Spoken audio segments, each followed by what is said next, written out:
I knew some Deely's work before I first met him, and was interested particularly because he has written a little bit about plants.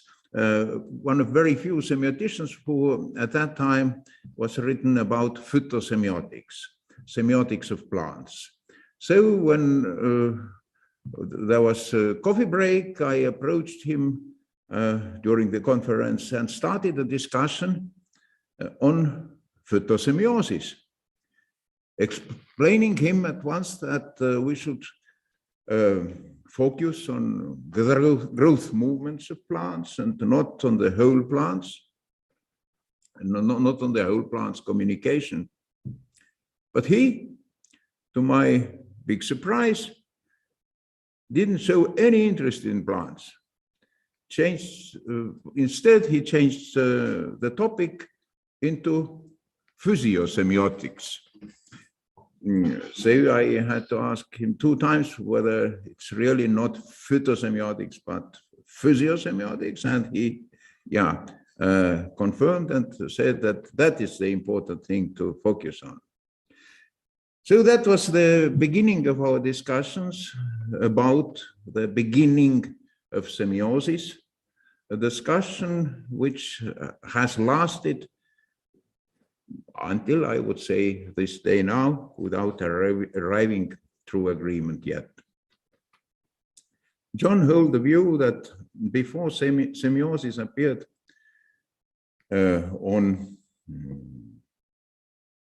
even on Earth, I would say, it had to exist already in some potential form. So John did not agree with Thomas Sebeok's statement that life and semiosis are coextensive, despite of the fact at the same time that, according to John, Sebeok was one of the most important semioticians of all times. So here, John is in Bloomington at Sebeok's garden, at Thomas Sebeok's grave.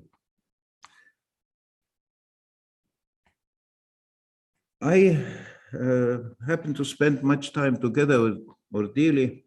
In 2008, I worked 3 months in Houston, and in next semester in 2009, Deely spent a whole semester in Tartu. Despite of our long discussions, Deely's view didn't change much. However, there was, according to my observation, still anyhow a little shift. And first, he distanced clearly himself from pansemiotics, from the view that there is semiosis everywhere, including in simply inorganic processes. But one of the closest models we arrived, which we could almost share, was that with the origin of life, what happened that semiosis simply became permanent. That before the true origin of life, there could have been separate short-term flashes that did not last long, temporary flashes of semiosis.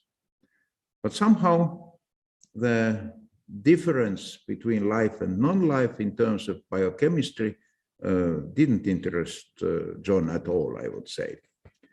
On the other hand, John was much interested in biological evolutionary theory when studying already in Dominican University in Chicago. However, later he rather saw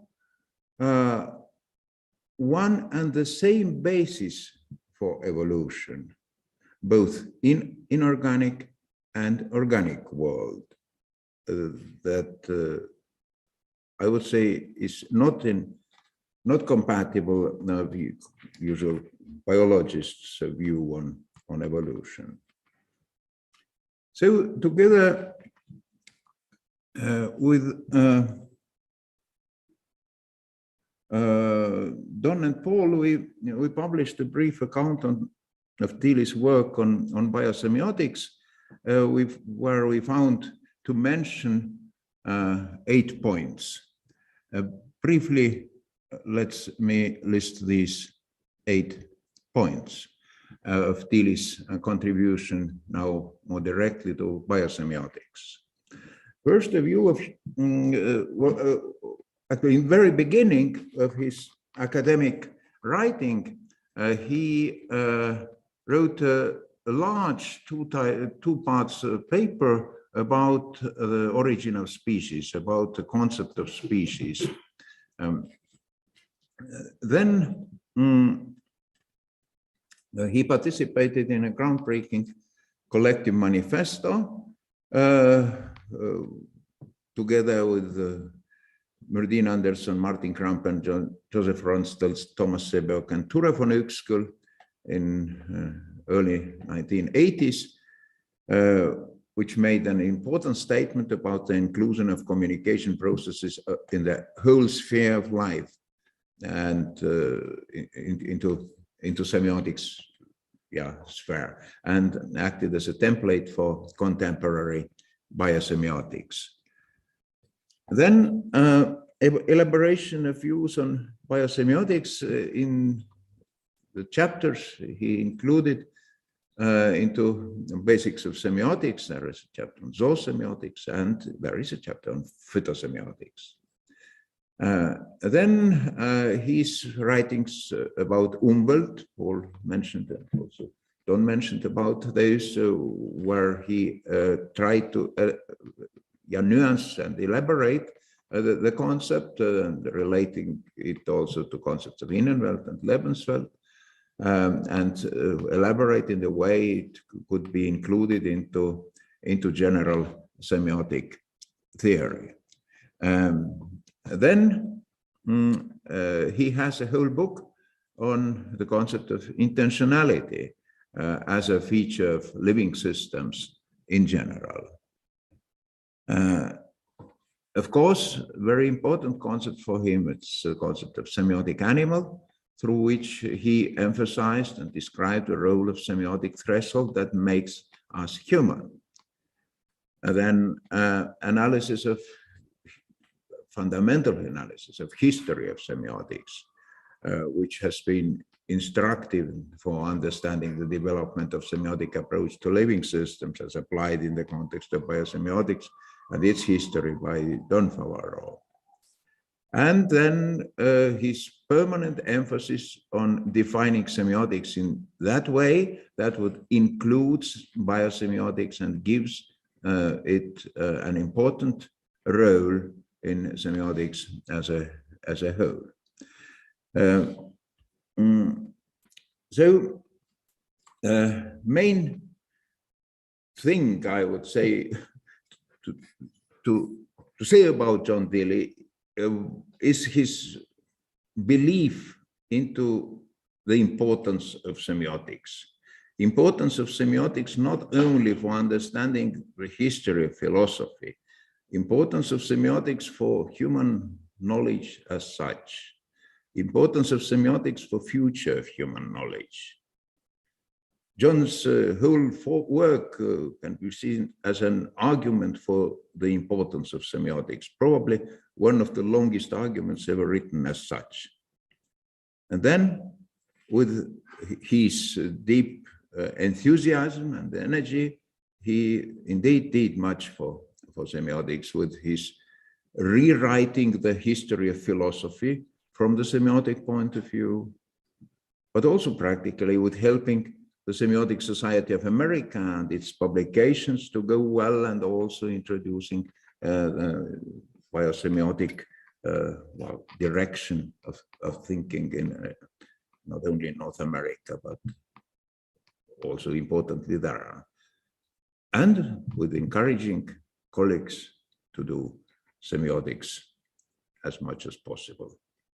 And now let me add few photos from John Deely's travel.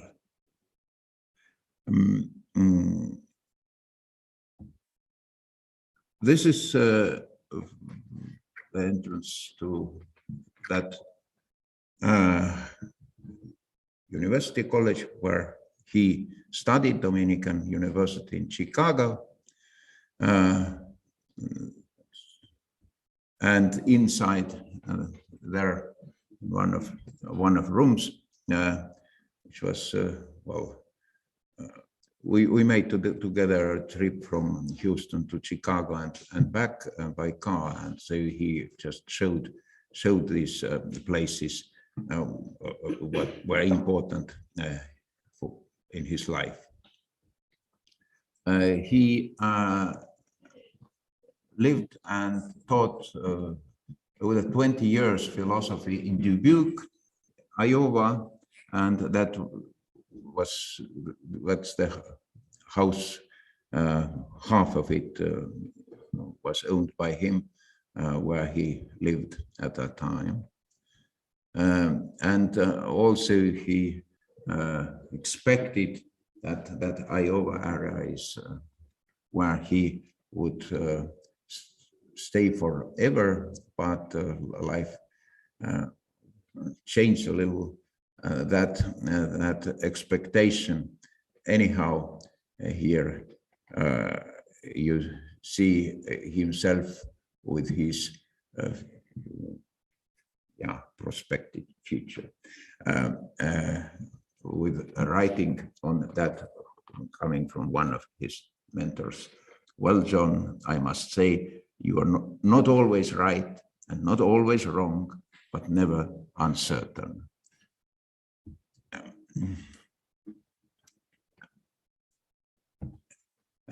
Here, John with his wife, Brooke, and with some of his friends, Merdine Anderson, West Lafayette, Don Favreau, Paul Cobley,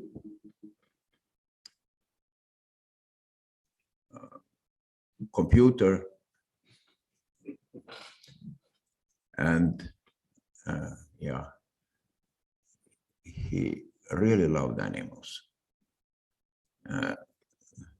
Cat belonging to or living at Merdine Anderson's house.